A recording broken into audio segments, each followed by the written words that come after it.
Kaustubh, I hope you are there and listening.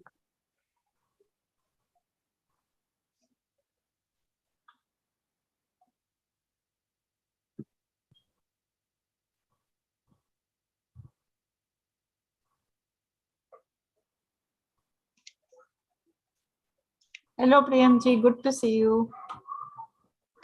Okay, we are on YouTube also. We are live, and Atul bhai, you can go ahead. Okay. Rewa lodge Vadodara, Rohit lodge Ahmedabad, Jyoti lodge મુંબઈના ઉપક્રમે આયોજિત ત્રિવેણી મંગળવાર મીટના Madras federation, Gujarat federation અને મુંબઈ ફેડરેશનના આજના પ્રવચન કલામાં આધ્યાત્મિકતાના વક્તા વિમલજી, અર્ચનાજી, કૌસ્તુભજી અને આજની સભાના મોડરેટર શ્રી તરલભાઈ મુનશી તેમજ આજની સભામાં હાજર સર્વ સભ્યોનું સ્વાગત કરું છું. કેશવરબેન દસ્તુર આપણને વૈશ્વિક પ્રાર્થનાથી આજની સભાની શરૂઆત કરાવશે. કેશવરબેન, આપનું સ્વાગત છે. O hidden life, vibrant in every atom. O hidden light, vibrant in every atom. O hidden light, shining in every creature. O hidden light, shining in every creature. O hidden love, embracing all in oneness. O hidden love, embracing all in oneness. May each who feels himself as one with thee May each who feels himself as one with thee know he is also one with every other. know he is also one with every other. Shanti, Shanti, Shanti. Shanti. Shri તરલભાઈ મુનશીને આજની સભાની આગળની કાર્યવાહી માટે આમંત્રિત કરું છું. તરલભાઈ, આપનું સ્વાગત છે. Thank you so much Atul भाई. और बिल्कुल समय न गवाते हुए मैं शुरू करूंगा. और जैसा इसके पहले अंक में था, पहले विमल जी आप इंग्लिश में कहेंगी, उसी के तुरंत बाद अर्चना जी वही स्लाइड का एक्सप्लेनेशन गुजराती में देंगी और कौस्तुभ भाई आप तुरंत ही उसका हिंदी में देंगे और इस तरह से हम आगे बढ़ेंगे. Okay, thank you so much. तो सबसे पहले पात्र परिचय करा दूं मैं आज के सारे स्पीकर्स का. विमल जी, बहुत बहुत धन्यवाद पहले तो कि आप ऐसे अनोखे विषय लेके आती हैं, खासकर चित्रकारी के, जिसमें बहुत ही गूढ़ समझने को उसमें मिलता है. वैसे वे आर्किटेक्ट हैं अपने पेशे से और होम मेकर भी हैं. उनकी थियोसॉफी की जर्नी 2010 में शुरू हुई. किसी घटना को लेकर वे आंदोलित हुई और उन्होंने अडियार लॉन्च ज्वाइन की. उन्होंने थियोसॉफी के अंदर अपनी सारी चीज़ों को पाया, मन की शांति को पाया और अब वो चाहती हैं कि उसके नॉलेज को जितनी ज़्यादा से ज़्यादा फैला सके उतना अच्छा है. संक्षिप्त सा परिचय है. उसके बाद मैं चाहूँगा कि मैं अर्चना जी का भी परिचय दे दूँ, जो आज गुजराती में करने वाली है, विमल जी इंग्लिश में. अर्चना जी बम्बई में पली बड़ी है. बीएससी माइक्रोबायोलॉजी और मास्टर्स उन्होंने माइक्रोबायोलॉजी में बड़ौदा से किया. स्कूल में काफ़ी प्लेस किए, प्रोफेशनल प्ले लेवल तक पहुंची, अच्छी अदाकारा हैं. और इंग्लिश में उन्होंने हिंदी में और गुजराती तीनों भाषाओं में नाटक किए हैं. FTII पुणे से उन्होंने कोर्स भी किया है और डॉक्यूमेंट्रीज और कॉर्पोरेट फिल्म भी उन्होंने भाग लिया. और आजकल वो बहुत सक्रिय हैं अपने लॉज में, ज्योति लॉज में बम्बई से. और 2 मिनट में मैं कौस्तुभ जी का भी परिचय दे दूं, उसके बाद हम शुरू करते हैं. कौस्तुभ भाई यूं तो वाराणसी के रहने वाले हैं और उनके पिताश्री वहाँ पे थियोसॉफिस्ट हैं. तो he is the second generation theosophist. Mumbai में कार्य करते हैं, ज्योति लॉज के मेंबर हैं और एक प्राइवेट बैंक में एसोसिएट प्रोग्राम मैनेजर की तरह वे वर्तमान में कार्यरत हैं. उन्होंने काफ़ी यूथ इनिशिएटिव में, वर्ल्ड इकोनॉमिक फोरम में भी भाग लिया हुआ है. एकदम सक्रिय और जागरूक एक इंसान है और थियोसॉफी को एक्सप्लोर कर रहे हैं. और ये उनकी मेरे ख्याल से तीसरी या चौथी त्रिवेणी मीट है. बार बार अच्छे विषयों पर आते रहते हैं. धन्यवाद. तो आप तीनों का परिचय हो चुका है. विमल जी, आप शुरू कीजिए. धन्यवाद.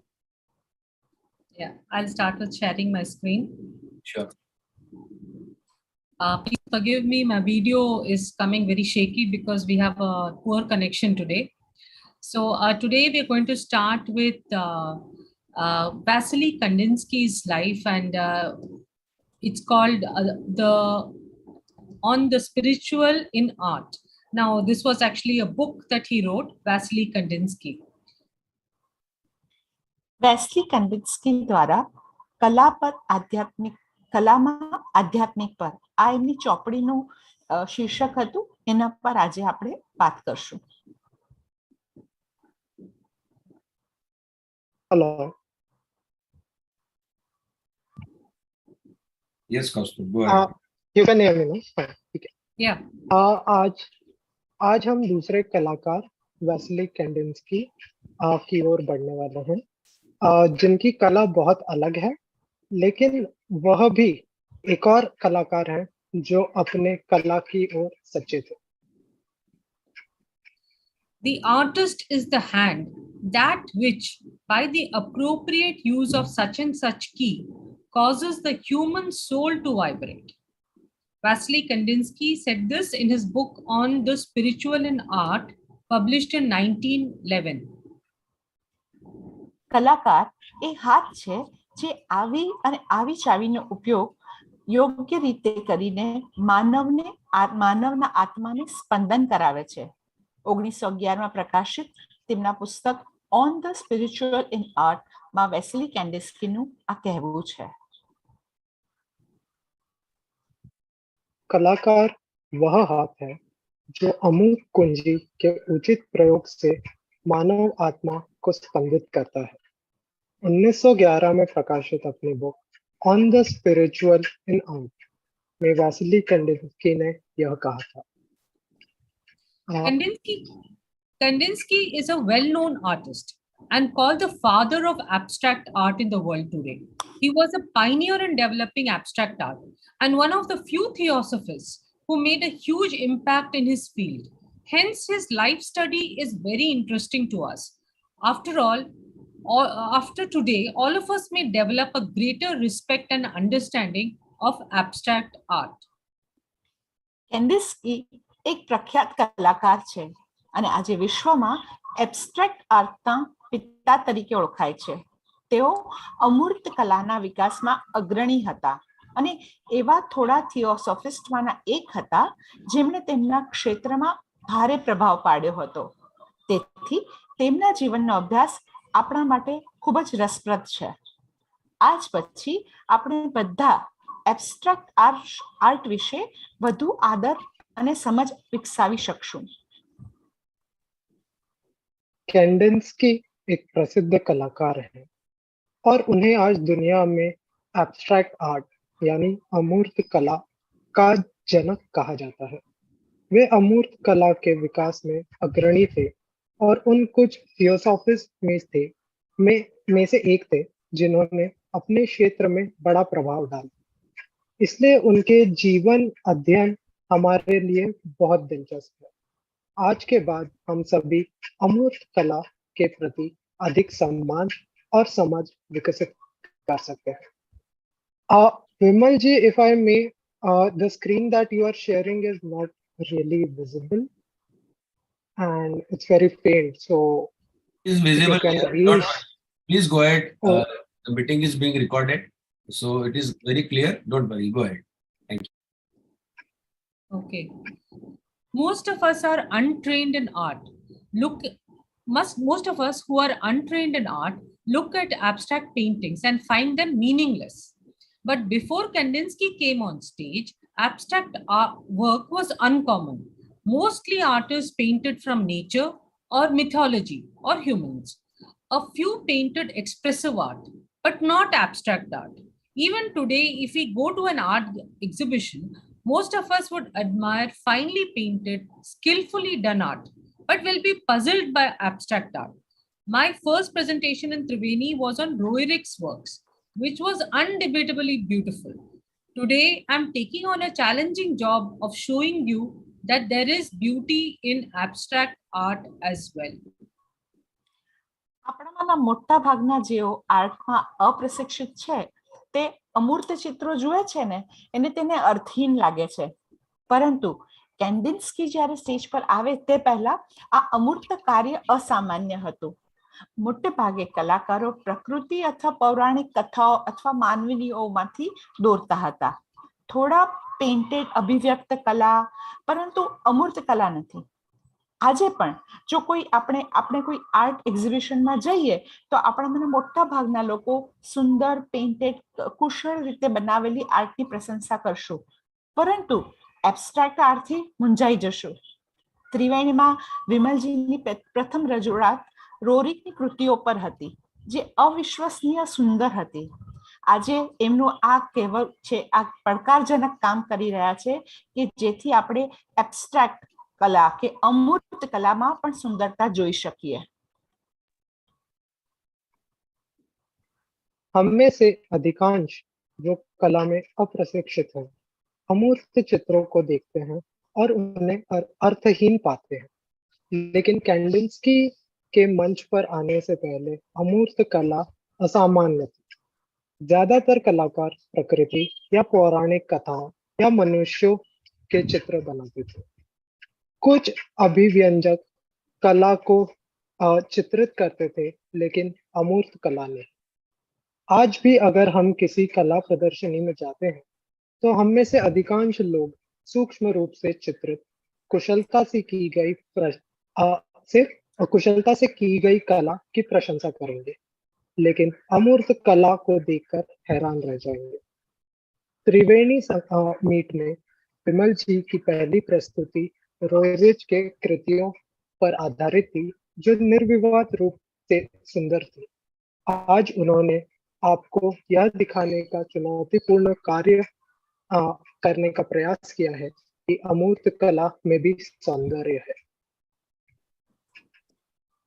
Spirituality is the journey of the alone to the alone.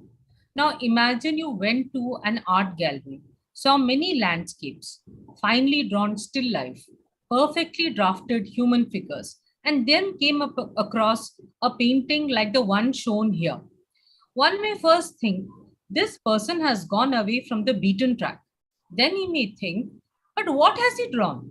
Then he may read the title, Sea Battle, and look for ships. See, and then see that perhaps the two black lines, I'm just taking my arrow there, the two black lines, perhaps the two black lines represent the masts of two ships, and the blue, the ocean. But what does all the red and yellow represent?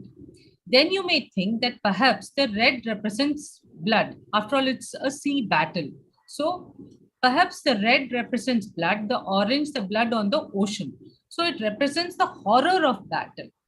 It's in this manner that an abstract painting affects one's psyche, and can be a spiritual experience of discovery and introspection. So what I want to say is that because we don't have any clear-cut image, our mind goes into the imagination of what a sea battle will be like. The confusion, the horror of it, people dying, blood everywhere. So the abstract painting transports in our imagination to that place and conveys the message of the horror of a sea battle. That is what I'm trying to say. આધ્યાત્મિકતા એ એકલાથી એકલાની યાત્રા છે. હવે કલ્પના કરો કે તમે art ગેલેરીમાંથી પસાર થઈ રહ્યા છો. ઘણા લેન્ડસ્કેપો જોયા, સુંદર રીતે દોરેલા, સ્થિર જીવન, માનવ આકૃતિનો સંપૂર્ણ મુસ્તો તૈયાર કર્યો છે, અને પછી અહીં બતાવ્યા પ્રમાણે આવા પેઇન્ટિંગ પર આવ્યા છો. કદાચ કોઈ પહેલા વિચારે, અરે આ વ્યક્તિ તો દોરવાથી ખૂબ દૂર ગયો છે. પછી વિચારશે, પણ તેણે દોર્યું શું? પછી તે વાંચશે કે સી બેટલ શીર્ષક. હવે તે વહાણો અને સમુદ્ર શોધે છે, અને પછી તે જોશે કદાચ બે પાછળની રેખાઓ બે જહાજોના તૂતક હશે અને વાદળી સમુદ્રનું પ્રતિનિધિત્વ કરતું હશે. પરંતુ બધી લાલ અને પીળી રેખાઓ શું દર્શાવે છે? પછી તમે વિચાર કરી શકશો કે કદાચ લાલ રંગ રક્તનું પ્રતિનિધિત્વ કરે છે અને નારંગી રંગ સમુદ્ર પરનું લોહી, તેથી તે યુદ્ધની ભયાનકતાને રજૂ કરે છે. તે આ રીતે એ છે કે અમૂર્ત પેઇન્ટિંગ વ્યક્તિના માનસને અસર કરે છે અને તે શોધે છે અને આત્મનિરીક્ષણનો આધ્યાત્મિક અનુભવ પણ બની શકે છે.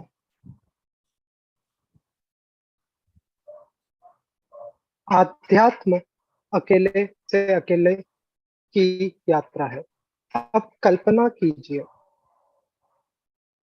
कि आप आर्ट गैलरी से गुजरे, कई लैंडस्केप देखे, सूक्ष्म रूप से चित्रित स्थिर जीवन, पूरी तरह से तैयार की गई कई मानव आकृतियां, और फिर यह दिखाए गए चित्र की एक पेंटिंग पर आए.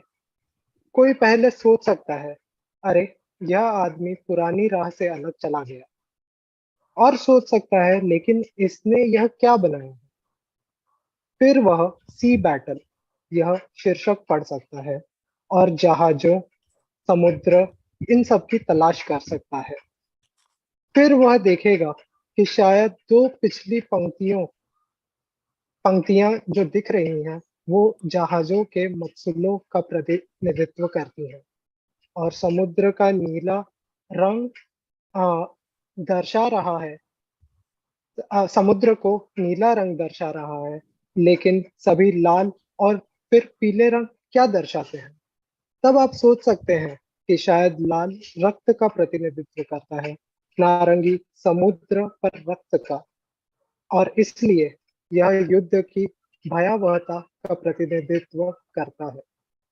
यह इस तरह से है कि एक अमूर्त पेंटिंग किसी के मानस को प्रभावित करती है और खोज और आत्मनिरीक्षण का आध्यात्मिक अनुभव करा सकती है. Born in 1966 to a wealthy Russian family in Moscow, he was a Wassily Kandinsky, the artist. He was highly intelligent and learned to play the piano and cello by the age of 9. Though interested in art, he trained to be a lawyer. But in 1896, a transformation came to him after seeing an exhibition of Monet's paintings in Moscow. Monet's famous haystacks were full of meaning and feeling for him. He felt immersed inside the paintings with the colors, taking him to another world. The fact that haystacks were not clearly drawn or distinct heightened the spiritual experience. It was a self-forgetfulness of a profound nature that he may have experienced. 1866 મોસ્કોમાં એક શ્રીમંત Russian પરિવારમાં જન્મેલા વેસિલી કેન્ડિન્સ્કી તે ખૂબ જ બુદ્ધિશાળી હતા અને 9 વર્ષની ઉંમરે પિયાનો અને ચેલો વગાડવાના શીખી ગયા હતા. કલામાં રસ હોવા છતાં તેમણે વકીલ બનવાની તાલીમ લીધી હતી. પરંતુ 1896 મોસ્કોમાં મોનેના ચિત્રનું પ્રદર્શન જોયા પછી તેમનામાં પરિવર્તન આવ્યું. મોનેના પ્રખ્યાત હેસ્ટેક્સ તેના માટે અર્થ અને લાગણીથી ભરેલા હતા. તે પેઇન્ટિંગની અંદર ડૂબેલા રંગોથી તેઓને બીજી દુનિયામાં લઈ જતા હતા. હકીકત એ છે કે ઘાસની ગંજી સ્પષ્ટ રીતે દોરવામાં આવી ન હતી અથવા અલગ રીતે આમને આધ્યાત્મિક અનુભવને વધાર્યો હતો. તે એક ગહન સ્વભાવનું સ્વ-વિસ્મૃતિ જ હતું જે તેમણે કદાચ અનુભવ્યું હશે.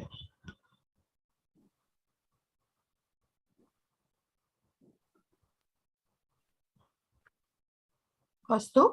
Hello. Yeah, sorry. Screen got frozen. 1966 में मॉस्को में एक धनी रूसी परिवार में जन्मे कैडेंस्की अत्यधिक बुद्धिमान थे.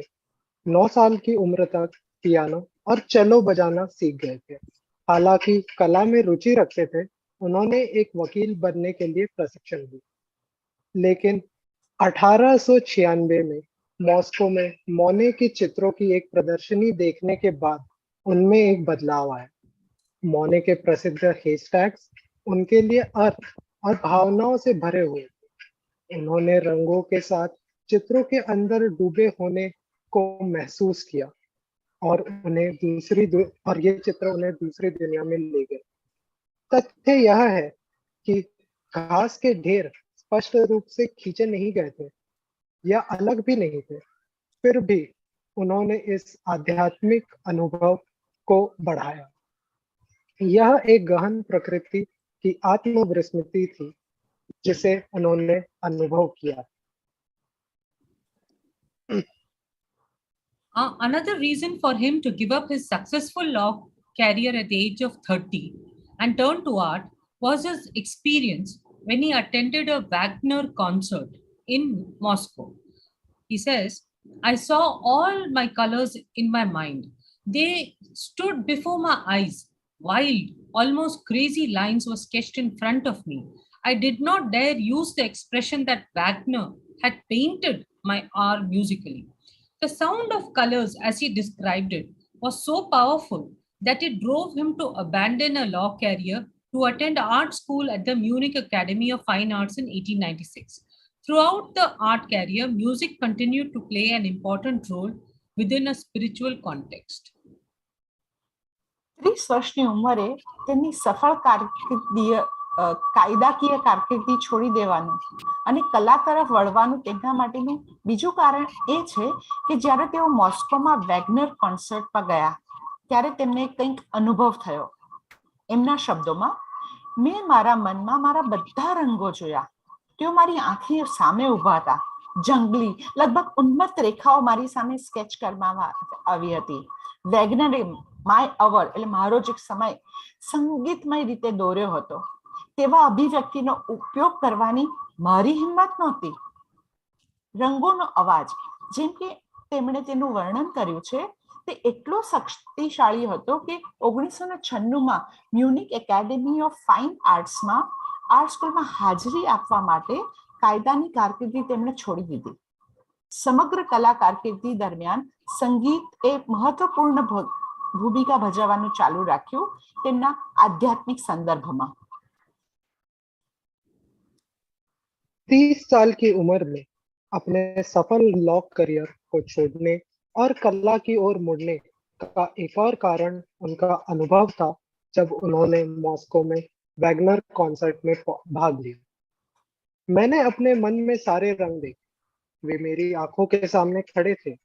मेरे सामने जंगली, लगभग पागल रेखाएं खींची गई थी। वैगनर ने माय आर्ट को संगीत की भाषा में चित्रित किया है। इस अभिव्यक्ति का उपयोग करने की मेरी हिम्मत नहीं। रंगों की ध्वनि, जैसा कि उन्होंने इसका वर्णन किया, इतनी शक्तिशाली थी कि इसने उन्हें 1896 में Munich academy of fine arts में कला विद्यालय में भाग लेने के लिए एक कानूनी करियर छोड़ने के लिए प्रेरित किया। पूरे कला करियर के दौरान संगीत ने उनके लिए एक महत्वपूर्ण भूमिका निभाई एक आध्यात्मिक संदर्भ में। Kandinsky had a condition called synesthesia, a relatively harmless brain disorder in which the stimulation of one sense causes simultaneous stimulation in another, because of which he could hear colors and see music. Kandinsky ने સિનેસ્થેસિયા નામની સ્થિતિ હતી, જે પ્રમાણમાં હાનિકારક મગજની વિકૃતિ હતી, જેમાં એક ઇન્દ્રિયની ઉત્તેજનાથી બીજી ઇન્દ્રિયમાં એક ઉત્તેજના થાય છે, જેના કારણે તે રંગોને સાંભળી શકતો હતો અને સંગીતને જોઈ શકતો હતો.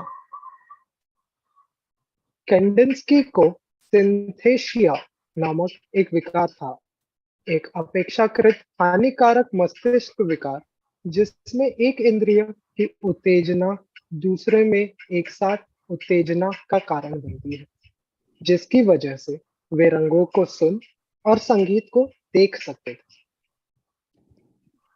Kandinsky tried in his abstract paintings to touch the human heart, just as a great piece of music does. His paintings with musical titles like fugue or compositions are directly indicative of his objective. In his book, he quotes Delacroix, "The sound of music travels directly to the soul. There it is immediately echoed because music is innate in man." If this painting is viewed as a musical piece, the painting comes alive inside the heart. In a YouTube video, which we will share after the translation, We will show you how this happens. કેન્ડિન્સ્કીએ તેમના અમૂર્ત ચિત્રોમાં સંગીતના મહાન ભાગની જેમ માનવ હૃદયને સ્પર્શવાનો પ્રયાસ કર્યો છે. ફ્યુગર અથવા કમ્પોઝિશન જેવા સંગીતના શીર્ષકો સાથે તેમના ચિત્રો તેમના ઉદ્દેશ્યના સીધા સૂચક છે. તેમના પુસ્તકમાં તેમણે બેલાક્રોઇક્સને ટાંક્યું છે, જે એમ છે કે સંગીતનો અવાજ સીધો આત્મા સુધી પહોંચે છે. ત્યાં તે તરત જ ગુંજી ઉઠે છે, કારણ કે સંગીત માણસમાં જન્મજાત છે. જો આ પેઇન્ટિંગને સંગીતના ભાગ તરીકે જોવામાં આવે તો પેઇન્ટિંગ હૃદયની અંદર જીવંત બને છે. એક યુટ્યુબ વિડીયોમાં બિમલજીને આ પેઇન્ટિંગનું એનિમેટેડ વર્ઝન મળ્યું છે, જે આના પછી વગાડવામાં આવશે અને જે સંગીત ઉપર છે. कैंडिंस्की ने अपने अमूर्त चित्रों में मानव हृदय को छूने की कोशिश की, जैसे महान संगीत करता है. फ्यूगर या कंपोजिशन जैसे संगीतमय शीर्षकों के साथ उनके चित्र उनके उद्देश्य के प्रत्यक्ष संकेत हैं. अपनी पुस्तक में उन्होंने डेलाक्रॉ के उदाहरण किया. संगीत की ध्वनि सीधे आत्मा तक जाती है. वहां यह तुरंत प्रतिध्वनित होती है, क्योंकि संगीत मनुष्य में सहज है. अगर इस पेंटिंग को एक संगीतमय कृति के रूप में देखा जाए तो यह पेंटिंग दिल के अंदर जीवंत हो उठ सकती है. एक YouTube वीडियो में हम इस पेंटिंग का एक एनिमेटेड संस्करण संगीत के लिए सेट मिला है, जो हम आपको अभी दिखाएंगे.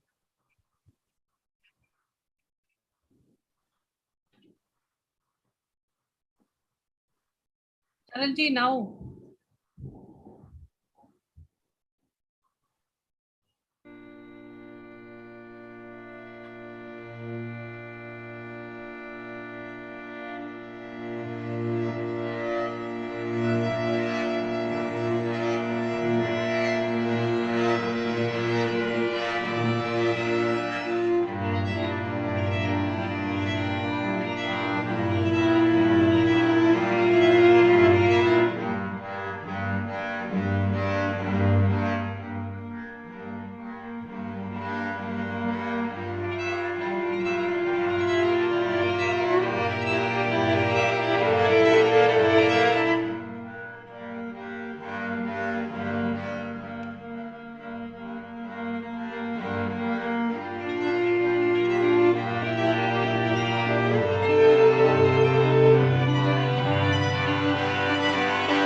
Now we go back to the presentation.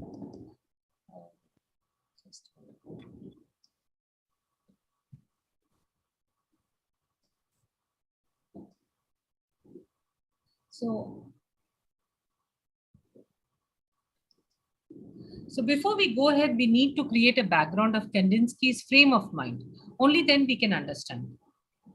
પરંતુ આપણે આગળ વધીએ તે પહેલા આપણે કેન્ડિન્સ્કીના મગજની પૃષ્ઠભૂમિ બનાવવાની જરૂર છે, તો જ આપણે તેને સમજી શકશું. लेकिन इससे पहले कि हम आगे बढ़े, हमें कैंडिंस्की के मन के ढांचे की पृष्ठभूमि बनाने की जरूरत है. तभी हम उनकी कला की सराहना कर सकते हैं. Kandinsky was trying to create a spiritual experience in his art. All spiritual experiences begin with complete self-forgetfulness, which can be experienced amidst nature or even great architecture and art. In Kandinsky's mind, the experience of the interiors of Russian churches was one such example where one could lose oneself. Let's look at a few interiors of Russian churches to understand this. કેન્ડિન્સ્કી તેમની કળામાં આધ્યાત્મિક અનુભવ બનાવવાનો પ્રયાસ કરી રહ્યા હતા. તમામ આધ્યાત્મિક અનુભવો સંપૂર્ણ સ્વવિસ્મૃતિથી શરૂ થાય છે, જે પ્રકૃતિની વચ્ચે અનુભવી શકાય છે, અથવા તો મહાન સ્થાપત્ય અને કલા પર. પણ કેન્ડિન્સ્કીના મગજમાં રશિયન ચર્ચના આંતરિક ભાવનો અનુભવ એક એવું ઉદાહરણ હતું, જ્યાં વ્યક્તિ પોતાની જાતને પોતાનાથી છૂટો કરી શકે છે. ચાલો આ સમજવા માટે રશિયન ચર્ચના થોડા આંતરિક ભાગો જોઈએ. कैंडिंस्की अपनी कला में एक आध्यात्मिक अनुभव बनाने की कोशिश कर रहे हैं. सभी आध्यात्मिक अनुभव पूर्ण आत्मविस्मृति से शुरू होते हैं, जिसे प्रकृति या यहाँ तक कि महान वस्तुकला और कला के बीच भी अनुभव किया जा सकता है. कैंडिंस्की के दिमाग में रूसी चर्चों के अंदरूनी हिस्सों का अनुभव एक ऐसा उदाहरण था जहां कोई अपने आप को खो सकता था. इसे समझने के लिए आइए रूसी चर्चों के अंदरूनी हिस्सों को देखें. देखिए कितना कलरफुल है, કેટલું સુંદર અને રંગીન છે.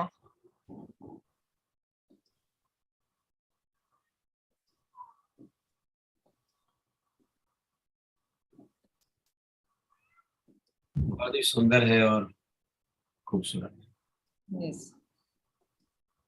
So now we can understand that through the use of explosive colors and simple forms, Kandinsky drew you inside his canvas, where one could not directly perceive many things. So one's mind stopped chattering, and there is a sense of timelessness and spacelessness, which is the ultimate spiritual experience. Perhaps it is not possible for all of us to feel this through the screens of our phones or laptops right now, but at least we can understand the spirit of Kandinsky's art today. So all of you must understand that these are very large paintings. So when we see it in small, we cannot, lose ourselves the way I'm describing. When you see it in that scale, it will happen. Yes, please continue. તેથી હવે આપણે સમજી શકીએ છીએ કે વિસ્ફોટક રંગો અને સરળ સ્વરૂપોનો ઉપયોગ દ્વારા કેન્ડિન્સ્કીએ તેમના કેનવાસની અંદર જે દોર્યા, જ્યાં વ્યક્તિ ઘણી વસ્તુઓને સીધી રીતે સમજી શકતો નથી, પણ તે જુએ છે, ત્યાં તેની વ્યક્તિત્વનું મન બકબક કરવાનું બંધ કરી દે છે અને સમયહીનતા અને અવકાશની અછતનો અનુભવ થાય છે. અંતિમ આધ્યાત્મિક અનુભવ કદાચ આપણા બધા માટે અત્યારે આ ફોન કે લેપટોપની સ્ક્રીન દ્વારા અનુભવવું શક્ય નથી, પરંતુ ઓછામાં ઓછું આપણે આજે કેન્ડિન્સ્કીની કલાની ભાવનાને સમજી શકીએ.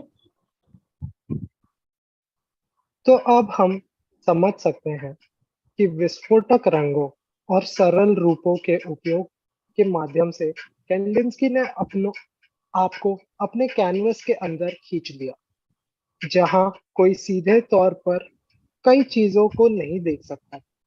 इसलिए किसी के दिमाग ने चहकना बंद कर दिया और समयहीनता और स्थानहीनता की भावना जाग गई, जो कि है परम आध्यात्मिक अनुभव.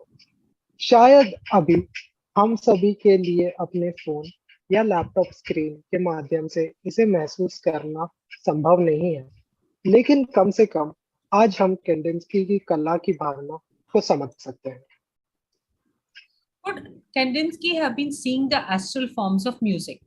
In the book Thought Forms by C.W. Leadbeater and Annie Besant, music was seen as very colorful, moving, vibrant forms by C.W. Leadbeater, emerging from a castle where the music was played. Perhaps it is possible, as Kandinsky's abstract paintings titled on musical themes are the thought forms of the music he heard while painting. તો શું કેન્ડિન્સ્કી સંગીતના અપાર્થિવ સ્વરૂપો જોઈ શકે છે? CW લેડબિટર દ્વારા પુસ્તક thought forms અને એનિમેશન મ્યુઝિક સંગીત વગાડવામાં આવતા. કિલ્લામાંથી બહાર આવતા CW લેડબિટર દ્વારા રંગીન, મૂવિંગ, વાઇબ્રન્ટ સ્વરૂપ તરીકે એમને જોવામાં આવ્યું હતું. કદાચ તે શક્ય છે કારણ કે સંગીતની થીમ્સ પર શીર્ષકવાળી કેન્ડિન્સ્કીની અમૂર્ત પેઇન્ટિંગ કરતી વખતે તેમણે તે સાંભળેલા ગીતોના સંગીતના વિચારના સ્વરૂપો છે. क्या कैंडिंस्की संगीत के सूक्ष्म रूपों को देख सकते थे? CW लेडबीटर और एनी बेसन द्वारा लिखित थॉट फॉर्म्स पुस्तक में संगीत को एक महल से निकलते हुए CW लेडबीटर द्वारा बहुत रंगीन, गतिशील, जीवंत रूपों के रूप में देखा गया था, जहां संगीत बजाया जाता था. शायद यह संभव है क्योंकि कैंडिंस्की की संगीत विषयों पर शीर्षक वाली अमूर्त पेंटिंग के दौरान सुनाए गए संगीत के विचार के रूप. So we are now going to look at some paintings which are titled after music. So here is one called Movement, made in 1935. હવે આપણે થોડા ચિત્રો જોશું જેમાં કેન્ડિન્સ્કીએ દોર્યા છે. નામ છે મૂવમેન્ટ, 1935 में. 1935 में बनाई गई कैंडिंस्की की चित्र आप अभी अपने स्क्रीन पे देख सकते हैं, जिसका नाम था movement. Fugue is also a musical term. Like it represents a part of a music. जैसे हम अंतरा कहते हैं या कुछ, तो वैसे वो fugue है वेस्टर्न क्लासिकल म्यूजिक में. પાશ્ચાત્ય સંગીત પરનું જેને અંતરો કે આપણે કહી શકીએ એના પર આધારિત આ ચિત્ર છે. 1925 में बनी हुई एक चित्र फ्यूग आपके स्क्रीन पर थी. Not detected.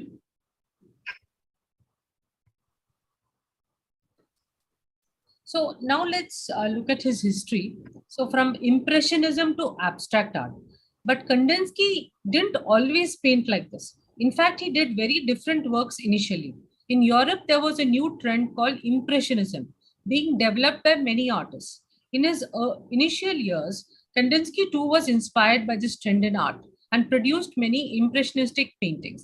Impressionism is creating effects using large daubs of color without traditional detailing, but giving a definite feeling or impression of the subject. Here you see autumn in Bavaria. So what do we relate with autumn is sunshine, orange color, lots of dark shadows. So that he has brought out in this painting. હવે આપણે શરૂ કરી ઇમ્પ્રેશનિઝમ થી abstract art સુધી. પરંતુ કેન્ડિન્સ્કી હંમેશા આવું જ પેઇન્ટિંગ કરતા હતા એવું નથી. હકીકતમાં એમણે શરૂઆતમાં કંઈક અલગ જ કામ કર્યું હતું. યુરોપમાં ઘણા કલાકારો દ્વારા ઇમ્પ્રેશનિઝમ નામનો નવો ટ્રેન્ડ વિકસાવવામાં આવ્યો હતો. તેના શરૂઆતના વર્ષોમાં કેન્ડિન્સ્કી પણ કલાના આ વલણથી પ્રેરિત થયા હતા. તેને ઘણી બધી પ્રભાવશાળી પેઇન્ટિંગ્સનું નિર્માણ કર્યું હતું. ઇમ્પ્રેશનિઝમ એ પરંપરાગત વિગતો વિના રંગના મોટા મોટા ધબ્બાનો ઉપયોગ કરીને પ્રભાવો બનાવે છે, પરંતુ વિષયની ચોક્કસ લાગણી અથવા છાપ આપે છે. ઉપરનું ચિત્ર છે બાવેરિયામાં પાનખર 1908માં. આમાં મોટા મોટા જે પાનખર ઋતુના કલર છે બ્રાઉન, ઓરેન્જ ને મોટા ધબ્બાથી એનું ખૂબ સુંદર પ્રસ્તુતિકરણ છે. इम्प्रेशनिज्म से एब्स्ट्रैक्ट आर्ट तक, प्रभाववाद से अमूर्त कला तक. लेकिन कैंडिंस्की ने हमेशा इस तरह से पेंटिंग नहीं की. वास्तव में उन्होंने शुरुआत में बहुत ही अलग तरह के काम किए. यूरोप में कई कलाकारों द्वारा प्रभाववाद नामक एक नया चलन विकसित किया जा रहा था. अपने प्रारंभिक वर्षों में कैंडिंस्की भी कला में इस प्रवृत्ति से प्रेरित हुए और उन्होंने कई प्रभावशाली चित्रों का निर्माण किया. प्रभाववाद पारंपरिक विवरण के बिना रंग के पुताई का उपयोग करके प्रभाव पैदा करता है, लेकिन विषय की एक निश्चित भावना या छाप दे रहा है. आपके स्क्रीन पर अभी 1908 में बनाई हुई पेंटिंग है बवेरिया में शरद ऋतु, जिसमें आप कई सारे ब्राइट कलर्स और धूप छाव इसका इफेक्ट देख सकते हैं। Comet. So you can see this yellow represents the comet. It's just an impression. There is a movement. That's it. ધૂમકેતુ તમે પીળા રંગમાં જોઈ શકો છો, પ્રભાવવાદનું એક વધુ ચિત્ર।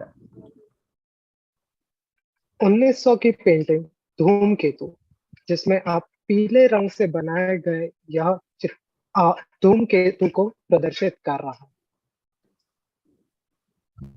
Some more of his paintings. બીજા એમના પ્રભાવવાદના ચિત્રો, उनके बनाए हुए कुछ और चित्र। Okhaya 1902. ઓખાયા 1902 માં, 1902 में बनाई हुई painting ओखाया। Old Town. I think it's okay. I think I'll just read that. This much we don't need to translate. Old Town 1902. Saint Ursula's Church 1908. So here you can see, there is a church. There are people sitting.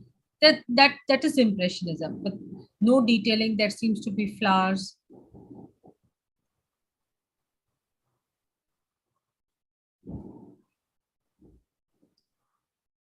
Okay, we can start the translation from here.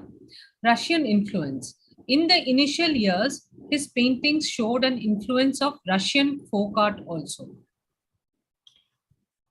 Russian પ્રભાવ. પ્રારંભિક વર્ષોમાં તેમના ચિત્રોમાં Russian લોકકલાનો પ્રભાવ પણ જોવા મળ્યો હતો। रूसी प्रभाव। प्रारंभिक वर्षों में उनके चित्रों में रूसी लोक कला का भी प्रभाव दिखाई दिया था। आपके सामने है चित्र रंगीन जीवन 1907 में बनाई। Russian Beauty in a Landscape 1905.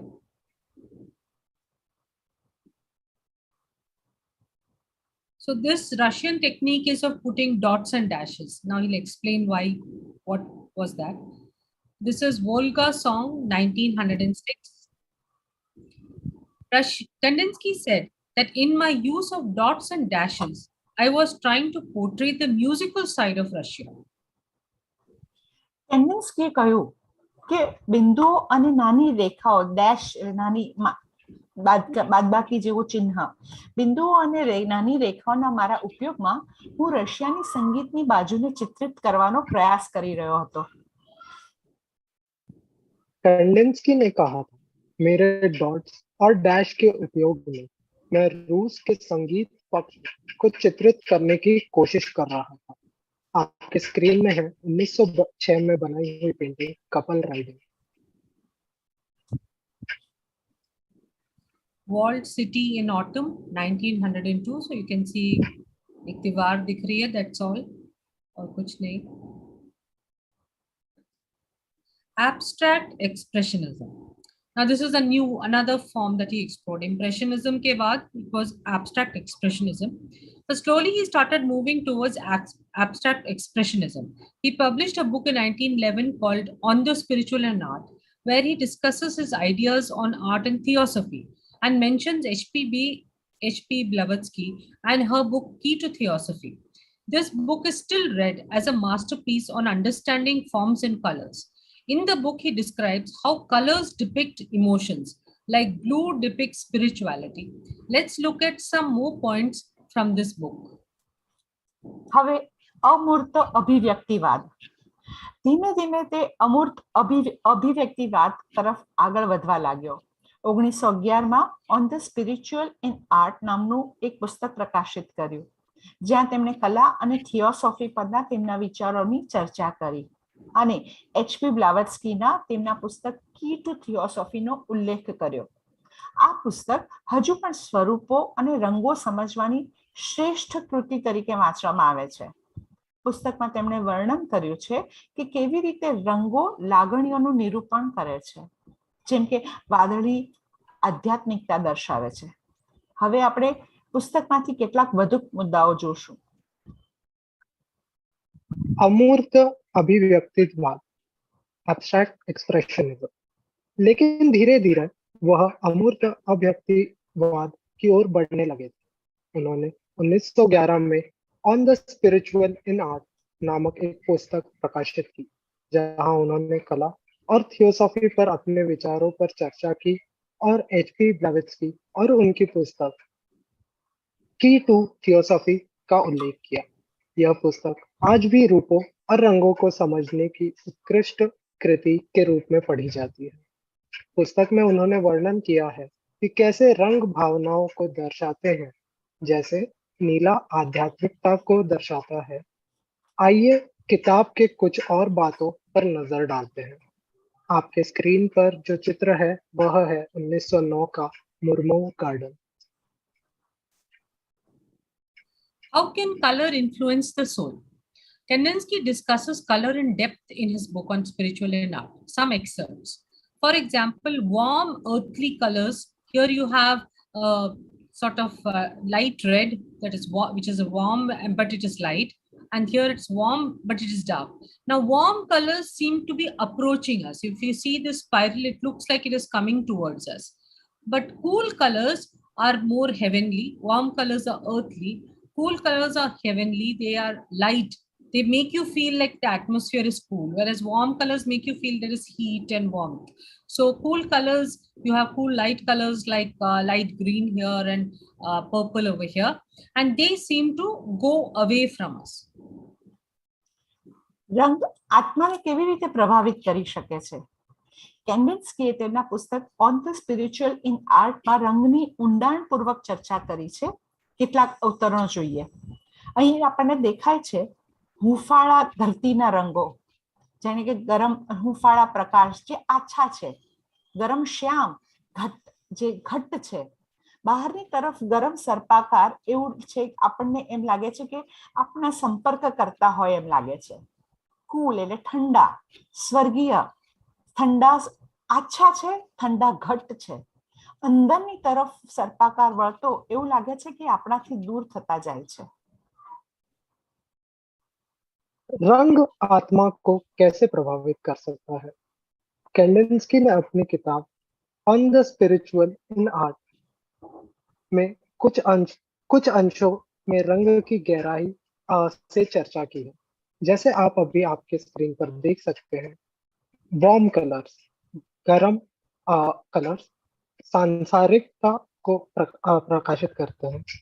गरम प्रकाश, गरम अंधेरा, यह ऐसे लगते हैं कि हमसे संपर्क करने आ रहे हैं और बाहरी दिशा की ओर घूम रहे हैं। जो कूल कलर्स हैं, यानी ठंडे रंग, शीतल रंग, उनमें आप देख सकते हैं शीतल प्रकाश, शीतल अंधकार, वह ऐसे लगते हैं जैसे हमसे दूर जाने लगे हैं, वो अंदरूनी ओर घूम रहे हैं। When warm and cool colors are mixed, when yellow, which has one kind of movement, is mixed with blue, which has the opposite movement, they both nullify each other and a restful green is produced. That is why seeing green is peace-giving to us. When white is added to yellow, it enhances its power.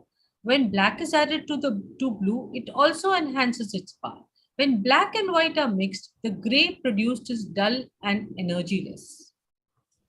જ્યારે આ ગરમ અને ઠંડા રંગોને મિશ્રિત કરવામાં આવે છે, જ્યારે પીળો જેમાં એક પ્રકારની હલચલ હોય છે તે વાદળી સાથે મિશ્રિત થાય છે, તે જેમાં વિપરીત ગતિ હોય છે, ત્યારે તે બંને એકબીજાને શૂન્ય કરે છે અને શાંત લીલો રંગ ઉત્પન્ન થાય છે.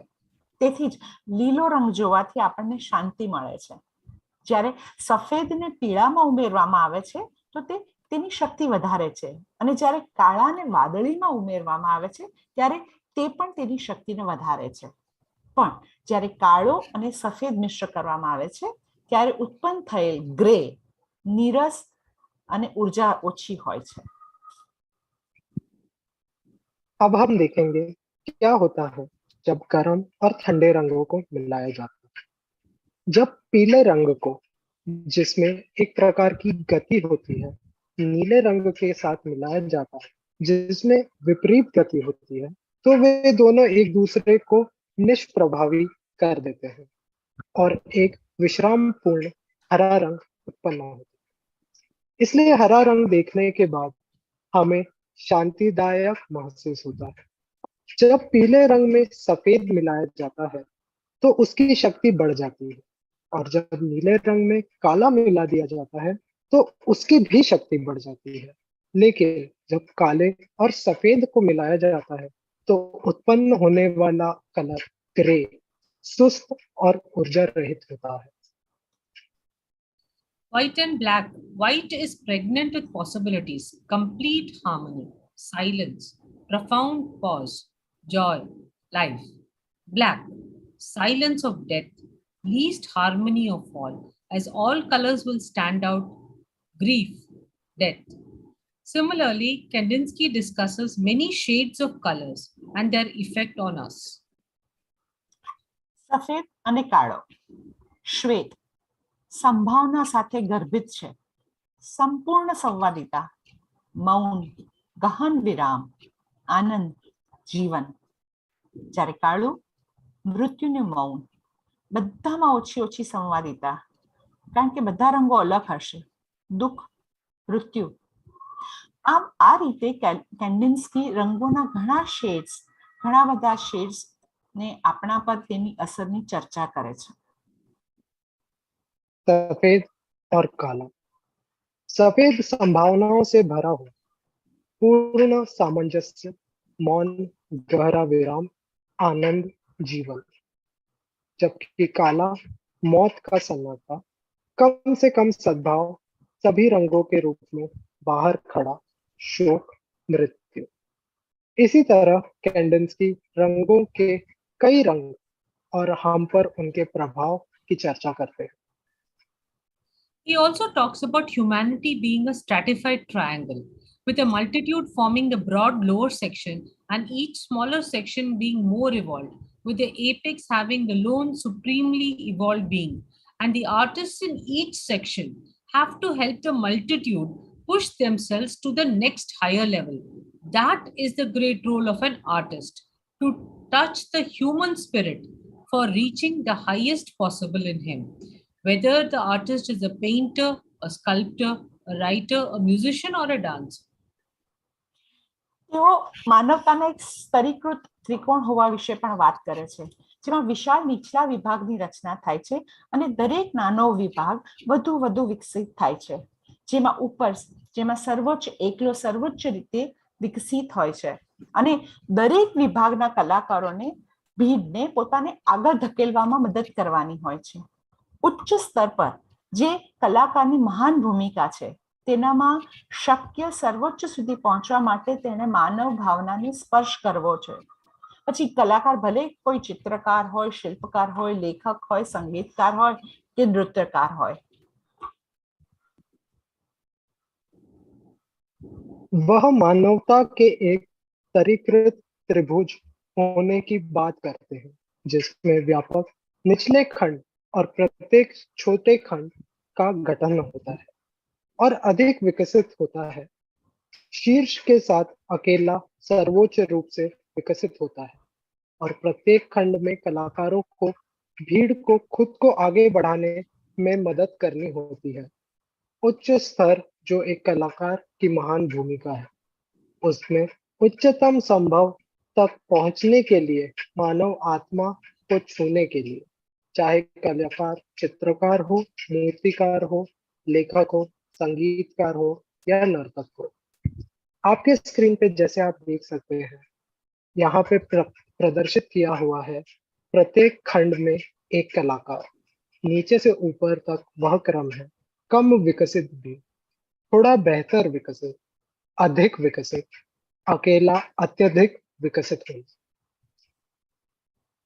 Basically, if you add to this movie industry, they are all artists basically. So they are also many times a good movie can push the consciousness of humanity to a better level, awareness level, understanding level. When movie portrays some situations or historical thing that happened, we are all inspired. So artists help to push humanity to a higher level. That is what he's trying to say.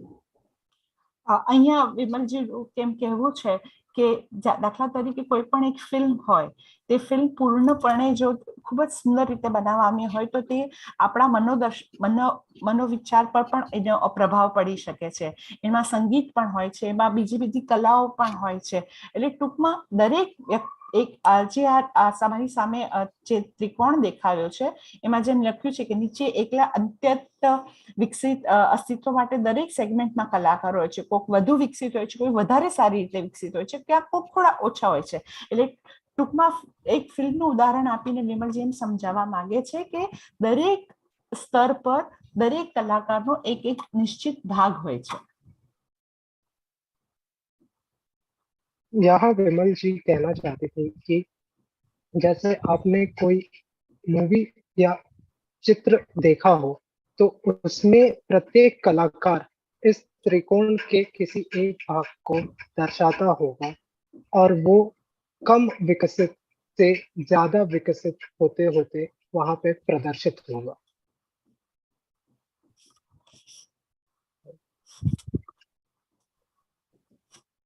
Kandinsky felt that an artwork should reflect the inner world of the artist and not copy some latest trend. He felt that there was freedom in music to be inventive without comparison. But in art, it is compared to nature. Who is the greatest artist? Any form or color combination not found in nature is rejected. But this should not be, as art must be expressive of emotions of the artist, not a mere copy of nature. કેન્ડિન્સ્કીને લાગ્યું કે art work એ કલાકારની આંતરિક દુનિયાને પ્રતિબિંબિત કરવી જોઈએ અને કેટલાક નવીનતમ વલણની નકલ કરવી જોઈએ નહીં. તેમને લાગ્યું કે સંગીતમાં સરખામણી કર્યા વિના સંશોધનાત્મક બનવાની સ્વતંત્રતા છે, પરંતુ કલામાં તેને કુદરત સરખામણી કરવામાં આવે છે.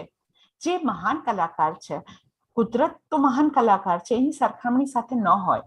પ્રકૃતિમાં ન જોવા મળતા કોઈ પણ સ્વરૂપ અથવા રંગ સંયોજનને તરત નકારવામાં આવે છે, પરંતુ એવું હોવું ન જોઈએ.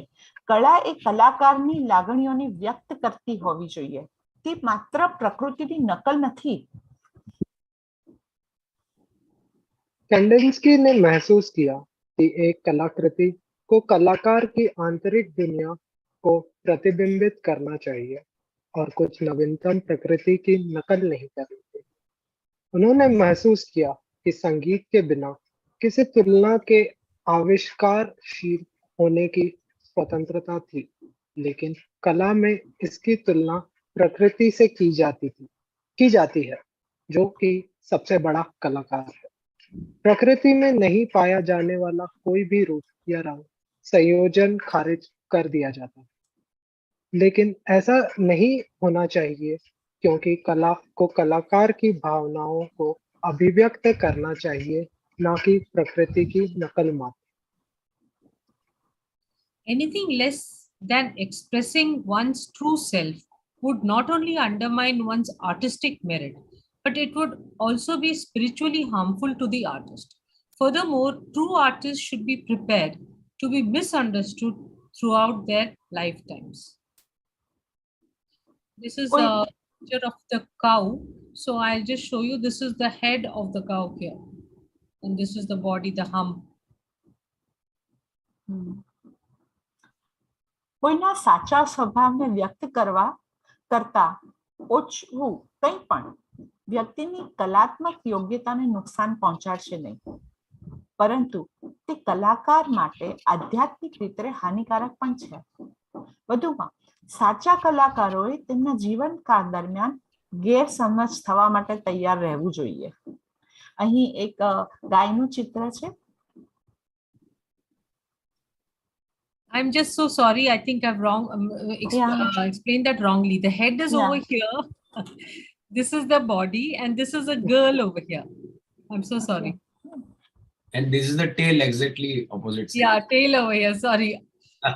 It also looks like a head this side, so I was confused. Actually, you pointed the head correctly because there is a horn also here near This the is the face head. part. This side is the head. Yeah, No, this and side. that's the Right horn. side is the head. Yeah. Okay. Go ahead. या अपने सच्चे स्व को व्यक्त करने में कम कुछ भी न केवल किसी की कलात्मक योग्यता को कम करेगा, बल्कि यह कलाकार के लिए आध्यात्मिक रूप से हानिकारक भी हो। इसके अलावा सच्चे कलाकार को उनके जीवन भर गलत समझा जाने के लिए तैयार रहना चाहिए। आपके स्क्रीन पे आप अभी उनकी बनाई हुई एक चित्र देख सकते हैं, 1910 में गाय। Slowly, the art became less and less exact, more trying to create some feeling in the viewer. ધીમે ધીમે કલા ઓછી અને સચોટ બનતી જાય છે. દર્શકમાં થોડી લાગણીઓ પેદા કરવાનો પ્રયાસ કરવામાં આવે છે. धीरे धीरे Go ahead. धीरे धीरे कला कम सटीक होती जाती, दर्शकों में कुछ भावनाओं को पैदा करने की कोशिश की जाती है।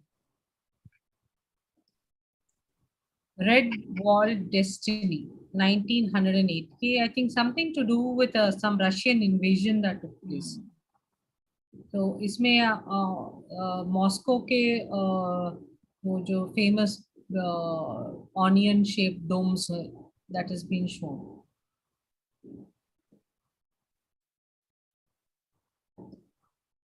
An angel of the last judgment. The white color affects our psyche as a great silence, which is for us absolute. Internally, it sounds like a no sound, which quite closely matches a pause in the music. This silence is not dead; it's full of possibilities. Black sounds like nothing, without chance, both dead. Nothing after the extinction of the sun, as an eternal silence, without hope and a future. સફેદ રંગ આપણા માનસને એક મહાન મૌન તરીકે અસર કરે છે, જે આપણા માટે એકદમ જરૂરી છે. આંતરિક રીતે નો સાઉન્ડ કોઈ પણ અવાજથી જેવો લાગે છે, જે સંગીતના વિરામ તરીકે ખૂબ નજીક મેળ ખાય છે. આ મૌન મૃત્યુ પામ્યું નથી, પણ તે શક્યતાઓથી ભરેલું છે. કાળો અંદરનો અવાજ, જાણે કંઈ પણ તક વિનાનો, બંને મૃત, જેમ સૂર્યના લુપ્ત થયા પછી કંઈ જ નહીં. આશા અને ભવિષ્ય વિનાના શાશ્વત મૌન તરીકે કાળો. सफेद रंग हमारे मानस को एक महान मौन के रूप में प्रभावित करता है, जो बिल्कुल हमारे लिए है. आंतरिक रूप से यह एक नो साउंड की तरह लगता है, जो संगीत में एक विराम से काफी निकटता से मेल खाता है. यह मौन मरा नहीं है, यह संभावनाओं से भरा है. काला रंग लगता है जैसे बिना मौके के कुछ भी नहीं, दोनों मृत. सूर्य के विलुप्त होने के बाद आशा और भविष्य के बिना शाश्वत मौन के रूप में कुछ भी नहीं. The darker the gray, the more overweight it is, suffocating hopelessness. When the paint highlights, that is where there is white, when there is white in the painting, something like air or the possibility of breathing happens. And this creates a certain element of hidden hope. So just that this painting is so gray, but then the white spots are giving a sense of hope. જેટલો ઘાટો grey એટલે રાખોડી, જે વધુ વજન અને નિરાશાને ગુંગળાવી નાખે છે. જ્યારે પેઇન્ટ હાઇલાઇટ્સ માટે જે સફેદ રંગ દેખાય છે, ત્યાં હવા જેવી વસ્તુ, શ્વાસ લેવાની સંભાવનાનો સમાવેશ થાય છે, અને આ છુપાયેલી આશાનું ચોક્કસ તત્વ બનાવે છે. ग्रे जितना गहरा होगा, उसमें उतना ही अधिक वजन होगा.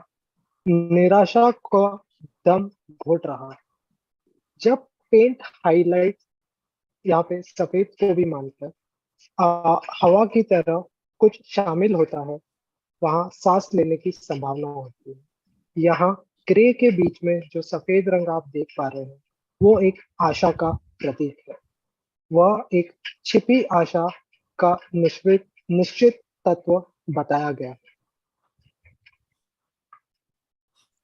At various times in his life, Kandinsky made paintings called the Blue Rider. He had also started a group and movement by the same name with fellow artists. Faced with a rapidly changing industrialized Germany, they yearned for a more spiritual alternative. The name and the symbol of the group was the Blue Rider. The horse represented creative energy and the rider, the artist, who controls it. The color blue symbolized the spiritual. Blue rider શ્રેણી.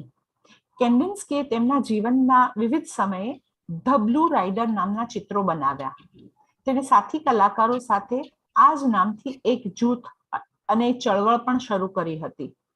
ઝડપથી બદલાતા ઔદ્યોગિક જર્મનીનો સામનો કરીને તેઓ વધુ આધ્યાત્મિક વિકલ્પ માટે ઝંખતા હતા. જૂથનું નામ અને પ્રતીક બ્લુ રાઇડર હતું. ઘોડો જે સર્જનાત્મક ઉર્જાનું પ્રતિનિધિત્વ કરે છે અને સવાર ઘોડસવાર કલાકાર જે તેને નિયંત્રિત કરે છે. વાદળી રંગ જે આધ્યાત્મિકતાનું પ્રતીક છે. Blue rider series. अपने जीवन में कई बार कैडेंस्की ने द ब्लू राइडर नामक पेंटिंग बनाई. उन्होंने साथी कलाकारों के साथ इसी नाम से एक समूह और आंदोलन भी शुरू किया. तेजी से बदलते औद्योगिक जर्मनी का सामना करते हुए वे अधिक आध्यात्मिक विकल्प के लिए तरस गए. समूह का नाम और प्रतीक ब्लू राइडर था. यहाँ आपके सामने जो चित्र दर्शाया गया है, इसमें घोड़ा रचनात्मक ऊर्जा का प्रतिनिधित्व करता है और घुड़सवार कलाकार जो इसे नियंत्रित करता है. नीला रंग आध्यात्मिकता का प्रतीक है. More of these Blue Rider series. Here you see over here the horses there, 2 horses. Here you can barely see the Blue Rider. It is somewhere in this, hidden in this. Just over here you can see it. This is the head of the horse and the leg, and there is someone over it. It's continuation of that.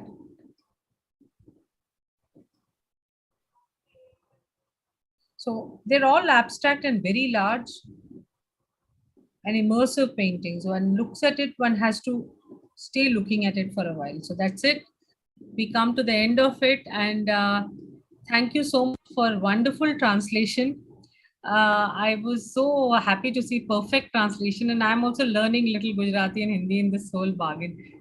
Thank you so much, and thank you Taral ji for this opportunity.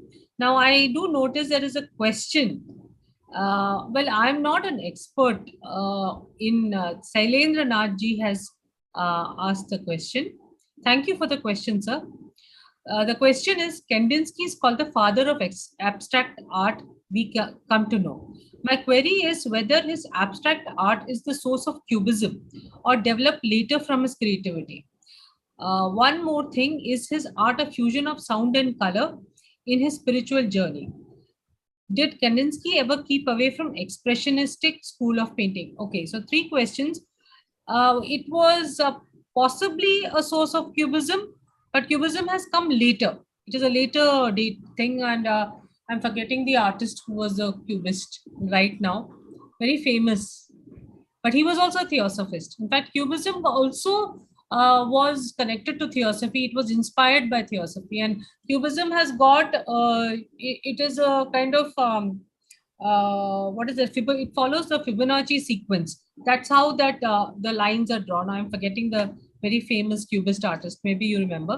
And the second question regarding his music and sound. The sound and color, were they part of his art? Yes, because he was painting with a certain, when he wrote the word composition, he was thinking of a certain composition, and that certain composition was bringing some shapes and colors in his mind, which he was painting. So there was a link between his the shapes which he has drawn and the music which was in his mind. And did he keep away from expressionistic school of art? No, because we went through it. He did do abstract expressionism to some extent. So I think we've answered all three questions, and anybody else wants to add something or know something more about these answers, please. Cubism, Vimal ji. हाँ बोलिए Hello. Arunima जी। हाँ आपका video on कीजिए ना। Vimal ji. Yes. Cubism, I think. Hello. हाँ अरुणिमा जी आपका video on कीजिए तो मैं स्पॉटलाइट कर पाऊंगा। I think it is Pablo Picasso. Yeah, No. Kaustubh also written. Cubism Yeah, is not Pablo Picasso. I'll have to Google Yeah. it. Pablo Picasso, I think. Yeah. No, Cubism is not Pablo Picasso. It is, I think. Together with yours, someone. No. Yes. What did you say the word? Gears, I forgot the. No, I'll Google it and tell you. Yeah, Gears, someone, and Pablo Picasso also, the pioneer. अच्छा Oh, it says Pablo Picasso in Google. Yeah, Google. But the famous cubist was someone else.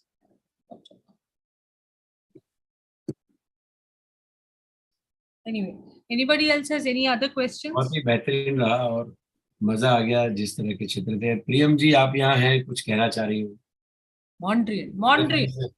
चित्रकारी से आप बहुत नजदीक हैं। Famous guy. जी तारा जी, जो कि आज टॉपिक आप लोगों ने चूज किया वो एक्सीलेंट टॉपिक था, क्योंकि आजकल I am typing my grandfathers book, तो उसमें भी उन्होंने इनके बारे में लिखा है। तो आज I got to learn a lot about the artist. और विमल जी ने जो शुरू में लिखा था कि after the presentation you are going to love abstract art even more, so which is very true.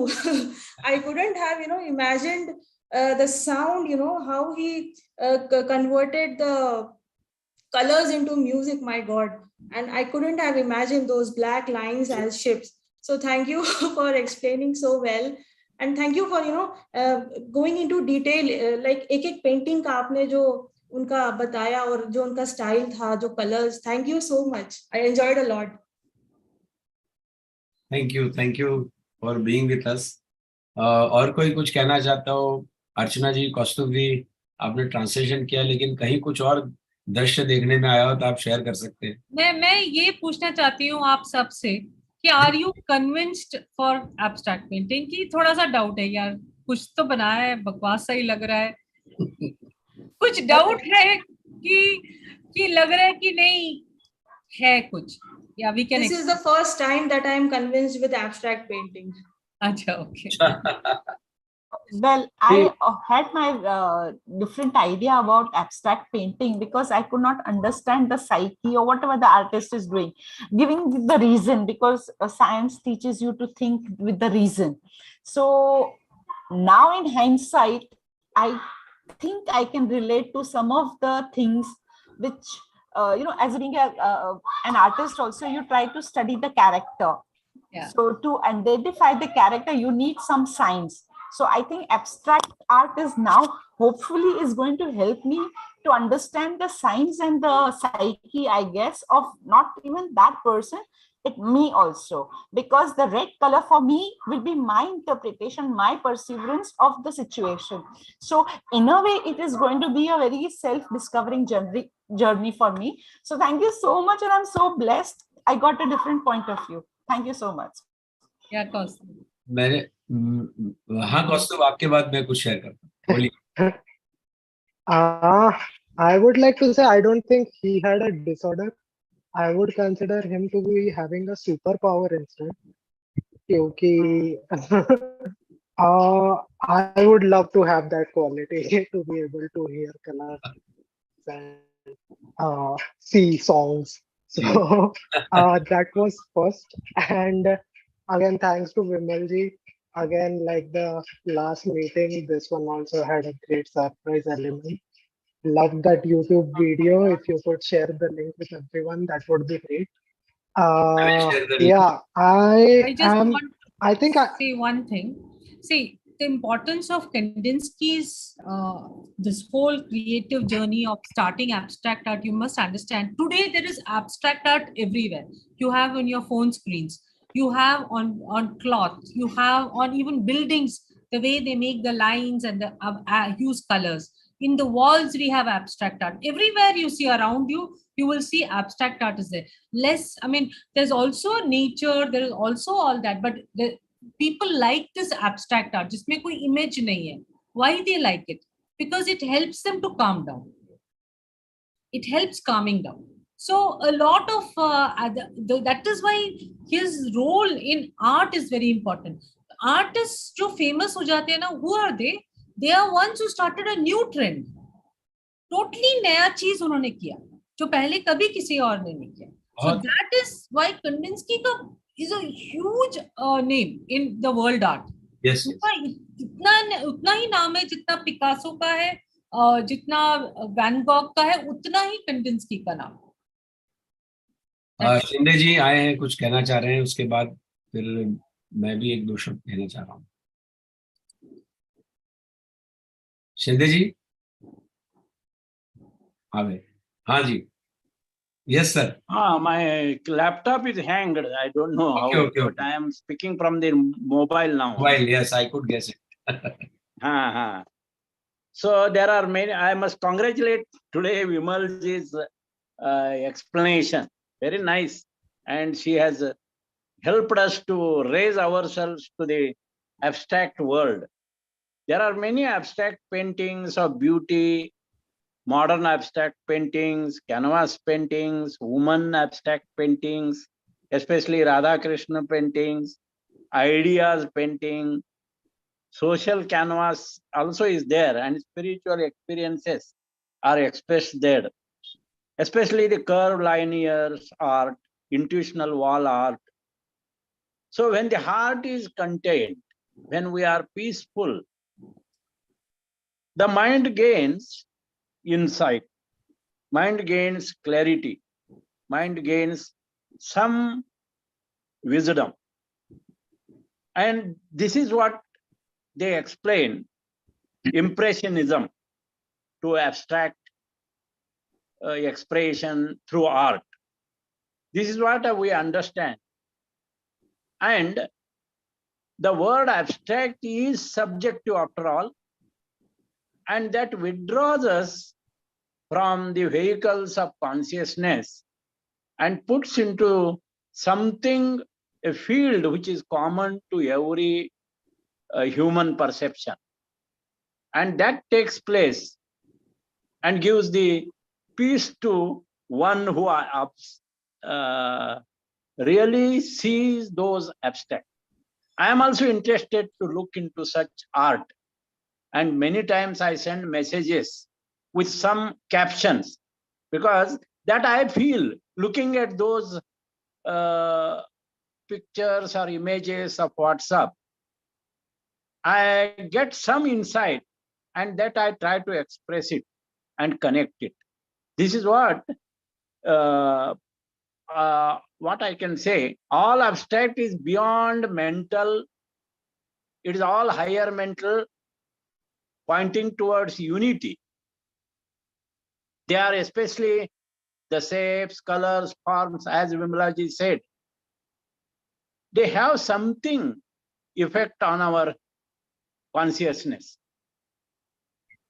And it takes to the field of consciousness, which is the common field of human consciousness. So I must thank for Vimalji and all the translators trying to explain this abstract thing. Actually, this is the impression of the divine mind on our vehicles, especially on the higher mental vehicle. And we are trying to express it through the abstract. Thank you very much, Taralji, bringing such things and connecting this with the Theosophy. Thank you very much. Thank you. Thank you. समापन की ओर बढ़ रहे हैं, कुछ दो शब्द. तरल जी मैं कुछ कहना चाहती हूँ. सुषमा जी बोलिए. बहुत बहुत बहुत धन्यवाद विमल जी, इतना खूबसूरत विषय लेके आई और ट्रांसलेशन भी बहुत उम्दा था. मुझे आपकी वार्ता सुनते सुनते बात याद आई कि जो ये विबग्योर के कलर होते हैं, red, orange, yellow, green, blue, indigo, violet, ये हमारे जो चक्र हैं, सहस्रार चक्र, आज्ञा चक्र, विशुद्धा चक्र, अनाहत, मणिपुर, सदिष्ठान, मूलाधार, तो वो हर एक चक्र का एक प्रोमिनेंट कलर होता है. जैसे मूलाधार का रेड है, स्वादिष्ठान का ऑरेंज है, मणिपुर का येलो है, अनाहत का ग्रीन है। और वो जो कलर्स होते हैं वो एक अपनी एक स्पेशलिटी लिए रहते हैं। जैसे मूलाधार में एनर्जी है, स्वादिष्ठान में करेज है, मणिपुर में इंटेलेक्ट है, अनाहत में लव है, विशुद्धा चक्र में एक्सपेंशन है, स्पिरिचुअलिज्म है, और उसके बाद यूनिटी है। तो मैंने इस जब आपकी ये आप दिखा रही थी पिक्चर, तो देखा कि इन कलाकार के जितने भी चित्र हैं वो सब में प्रपोर्शन है, हर कलर का एक प्रपोर्शन है, और काले और ग्रे रंग का बहुत कम जो है वो प्रयोग किया गया है। और ये मैंने पहले भी पढ़ा था कि जो ग्रे कलर होता है वो मेलिस थॉट का प्रतीक होता है। यदि किसी को आप देन एंड देयर कोई चित्र बनाने के लिए कहें और वो ज्यादा डार्क रंग के चित्र बनाए, इसका मतलब कि वो उसमें उस थॉट का एग्रीवेशन है, वो बैलेंस नहीं है। लेकिन ये जो चित्र आपने दिखाए, ऐसा लगता है कि ये कलाकार एक बैलेंस्ड पर्सनैलिटी। तो इसको मुझे आपका व्याख्यान सुनते सुनते ये मेरी बात मन में उठी, तो मैंने उसको शेयर किया। बहुत बहुत धन्यवाद विमल जी, अर्चना जी और कौस्तुभ जी। धन्यवाद सुषमा जी, आपकी जो अंतिम वचन होते हैं वो बहुत आगे की सोच की ओर बढ़ा देते हैं, एक डायरेक्शन दे देते हैं, जैसे रंगों को आपने चक्रों से जोड़ दिया। बस मैं तो यही कहना चाहता हूँ कि ये जो एब्स्ट्रैक्ट रंग है या अमूर्त कलर हैं या जो अमूर्त चीजें हैं वो कविताओं में भी होती हैं। जैसे कि हमने बचपन में पढ़ा होगा, कई कविताएं इतनी डिफिकल्ट होती है कि कवि ये कहता है करके टीचर एक्सप्लेन करना शुरू करती थी।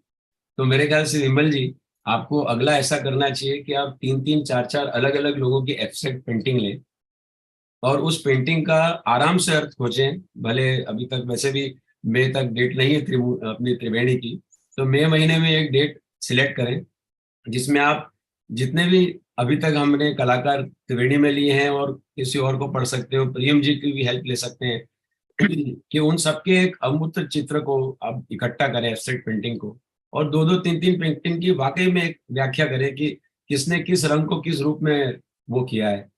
और हम कोशिश करेंगे कि कोई शब्द चित्र भी वहां प्रस्तुत कर दे उसके साथ, तो बहुत आनंद आएगा, एक नई चीज हो जाएगी। बस मेरे मन में ये चीज आई थी। Thank you. विमल जी ने हाँ बोल दिया। नहीं, हाँ नहीं मुझे एक सबसे बात अच्छी उनकी लगी कि कोई एक चीज से वो डटे नहीं है, फोक आर्ट से शुरू कर वो कहाँ तक पहुंचे। I mean, that's amazing. Like you're getting influence from folk art. I mean, he didn't hold to anything. बहते गए, बहुत मजा आई। And he's a one unique artist who is to paint with his coat. बिल्कुल his painting studio is to look like a lab. इतना साफ। मतलब painting was a spiritual experience for him.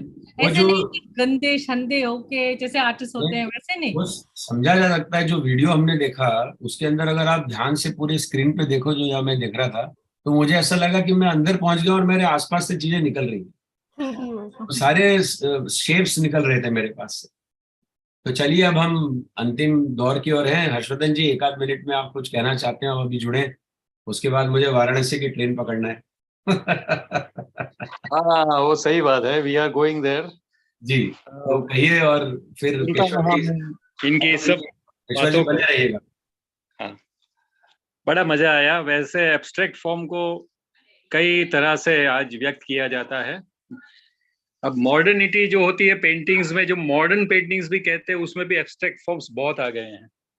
और उस तरह से मॉडर्न पेंटिंग को भी वो कहा, उसमें नाट्य स्वरूप में भी एब्स्ट्रैक्ट फॉर्म बहुत है, जिसमें शायद वो एक दूसरा नाम दे दिया एब्सर्डिटी।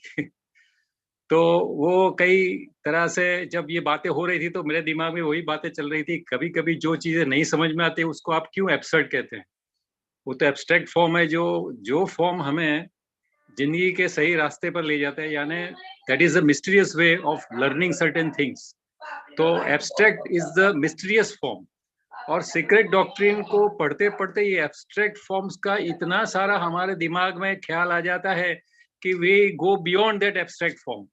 ये रियली हमारे लिए सम्मिश्रण है रंगों का भी, फिर जिस तरह से हम जिंदगी जीते हैं उसमें कई एब्स्ट्रैक्ट बातें आती है, कई बातें जिसे अनकही बातें कहते हैं। अनकही बातों का मजा कुछ और होता है। Certain things are in that way very important. I just quote 2 lines. Heard melodies are sweet, but those unheard are sweeter. तो ये अनहर्ड है वो एब्स्ट्रैक्ट हो जाता है, तो वही मजा है। Thank you very much. क्या बात है। कौस्तुभ भाई का एक बड़ा मजेदार क्वेश्चन है विमल जी। वो कहते हैं कि कौस्तुभ जी पूछिए ना, आप तो लाइव हैं। होली पे Holi. Yeah, hypothetical question to Vimalji. What would have Kandinsky heard had he visited India during the festival of Holi? Would it be like a organized, chaotic melody or what? Like a sweet flute, or I'm not sure what it would be like. It's just bombardment of colors from Holi is the everywhere. opposite of spirituality. According to me, Holi is a very physical and it has totally a different vibe. Holi is not a spiritual festival because I feel it's got a totally different vibe. Holi जो अभी होती है वो शायद हम प्रत्यक्ष रूप से देखते हैं स्पिरिचुअल नहीं होगी, लेकिन होली को काफी कृष्ण राधा के प्रेम के रंगों के साथ भी जोड़ा जाता है, तो शायद वो कुछ प्रेम के रंग में एक्सट्रैक्ट रंग थे, जैसे उन्होंने गाय गले। मथुरा में जो होली खेलते हैं, जहाँ एक दिन मट्टी का खेलते हैं, एक दिन फूल का खेलते हैं, वो अलग अलग दिन अलग अलग चीजों से खेलते हैं। दैट इज समथिंग, वो एक्सपीरियंस शायद होगा। यहाँ मुझे लगता है छेड़छाड़, छूना, नहीं वो तो आप मॉडर्न स्वरूप बता रहे हैं एनीबॉडी कैन टच यू, मुझे वो चीज थोड़ी अजीब। विमल जी ये जो है वो आप आधुनिक रूप बता रही है, जो एब्स्ट्रैक्ट रूप आपने बताया वो सही है। होली के बारे में चूंकि मैं हिंदी बेल्ट से हूँ काफी जानता हूँ। जैसे एक होली से बड़ा त्योहार वहां बनता है रंग पंचमी। अब रंग पंचमी को क्या होता है कि आसपास हजारों लोग खड़े होते हैं और एक ट्रक में से या एक ऐसे वाहन में से सबके ऊपर रंग डाला जाता है, कोई किसी को छूता नहीं है और सब मजेदार मस्त करते। मैं आपको वीडियो भेजूंगा, अभी हाल ही में इंदौर में जो होली हुई, आपको समझ में आएगा कि वो सिर्फ छूने का या छेड़छाड़ का त्योहार नहीं है, सबको एक रंग में रंगने का त्योहार। तो कितना अजीब सी बात है कि लाल हरे पीले लाल और गुलाल के रंगों से रंगे हुए हैं, लेकिन अंदर से एक ही उत्साह का रंग निकलता है। तो शायद वो मिश्रित रंगों का त्योहार है जो भावनाओं को व्यक्त करता है। तो चलिए, होली पर इतना बढ़िया म्यूजिक फेस्टिवल हुआ लास्ट टाइम त्रिवेणी में, और अंत भी उसी से हो रहा है। अतुल भाई। ओके, કેશવરબેન શિવમ નું ગાન કરાવશે અને ત્યારબાદ આપણે સભાનું સમાપન કરીશું। કેશવરબેન, આપનું સ્વાગત છે। मनोबुद्धि अहंकार चित्तानि नाहं, न कर्णं न जीवा न च घ्राण नेत्रे, न च व्योम भूमि न तेजो न वायुः, चिदानंद रूप शिवोऽहं शिवोऽहं शिवोऽहं शिवोऽहं शिवोऽहं शिवोऽहं चिदानंद रूप शिवोऽहं शिवोऽहं न च प्राण संज्ञो न वै पंचवायु, न वा सप्त धातु न वा पंचकोशः, न वाक्पाणि पादौ न चौपस्थपायुः,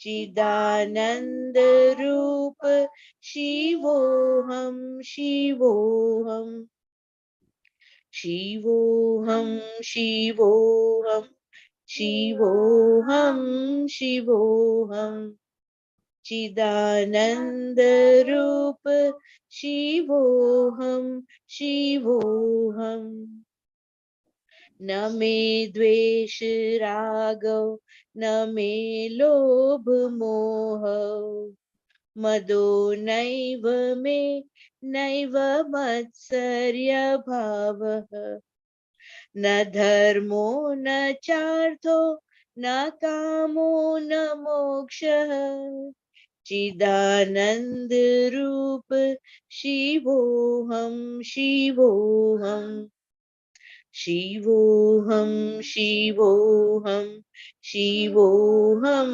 शिवोऽहं चिदानंद रूप शिवोऽहं शिवोऽहं न पुण्यं न पापं न सौख्यं न दुःखं न मंत्रो न तीर्थं न वेदा न यज्ञ अहं भोजनं नैव भोज्यं न भोक्ता चिदानंद रूप शिवोऽहं शिवोऽहं शिवोऽहं शिवोऽहं शिवोऽहं शिवोऽहं चिदानंद रूप शिवोऽहं शिवोऽहं न मृत्युर्न शंका न मे जाति भेदः पिता नैव मे नैव माता न जन्मः न बन्धुर्न मित्रं गुरुर्नैव शिष्यः चिदानंद रूप शिवोऽहं शिवोऽहं शिवोऽहं शिवोऽहं शिवोऽहं शिवोऽहं चिदानंद रूप शिवोऽहं शिवोऽहम् अहं निर्विकल्पो निराकार रूपो विभुत्वा च सर्वत्र सर्वेन्द्रियाणां न वा संगतं नैव मुक्तिर्न मेयः चिदानंद रूप शिवोऽहं शिवोऽहं शिवोऽहं शिवोऽहं शिवोऽहं शिवोऽहं चिदानंद रूप शिवोऽहं शिवोऽहं चिदानंद रूप शिवोऽहं शिवोऽहं Thank you.